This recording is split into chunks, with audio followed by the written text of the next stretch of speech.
Magandang gabi, pambungad sa ating newscast. Apektado ang pasok sa 2 eskwelahan sa bansa ngayong Lunes dahil sa panibagong banta ng karahasan. Kinastigo ng Philippine National Police ang nasa likod ng mga banta dahil nakakasagabal na sa buhay ng mga estudyante. Isinusulong naman ni Education Secretary Sonny Angara na dagdagan na ang pondo para sa mga security guard sa mahigit 48,000 na paaralan sa bansa. Sinuspindi ang pasok sa Batangas City Integrated High School ngayong Lunes, June 29 bilang pag-iingat dahil sa umano'y banta ng pamamaril. Inabisuhan ang lahat ng mag-aaral, guro at staff na huwag pumasok sa campus. Ayon sa pulisya, nagbanta ang isang nagpakilalang grade 10 student sa pamamagitan ng Facebook message na babarilin o sasaksakin ng ilang mag-aaral mula grade 6 hanggang 10 dahil umano sa bullying. Agad pong nagpunta ang ating mga kapulisan doon sa school to coordinate with them, to check the veracity and itong report na ito. Of course, kasama na rin po yung threat assessment as to the school at lahat pa po ng pagbabantay ay gagawin natin sa school na ito.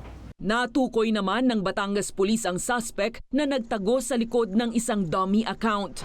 Tungkoy na po ang 17-year-old natin na child in conflict with the law bilang person of interest. So, agad po siyang isinailalim sa bastong assessment at intervention. Matapos ang assessment, sinabi ng paaralan na balik normal na ang pasok bukas June 30. Nananawagan naman ang kapulisan sa mas malakas na pagbabantay ng komunidad laban sa bullying at sa paggamit ng internet ng kabataan.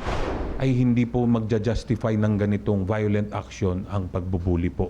So, tinatawagan natin ng ating mga kabataan na stop with this. Kung ito man ay isang prank, ay nakaka-disrupt na po. Sa Negros Occidental naman, pinauwi na lang at inilipat sa online ang mga klase ng mga mag-aaral sa Escalante National High School nang magkaroon ng banta ng karahasan.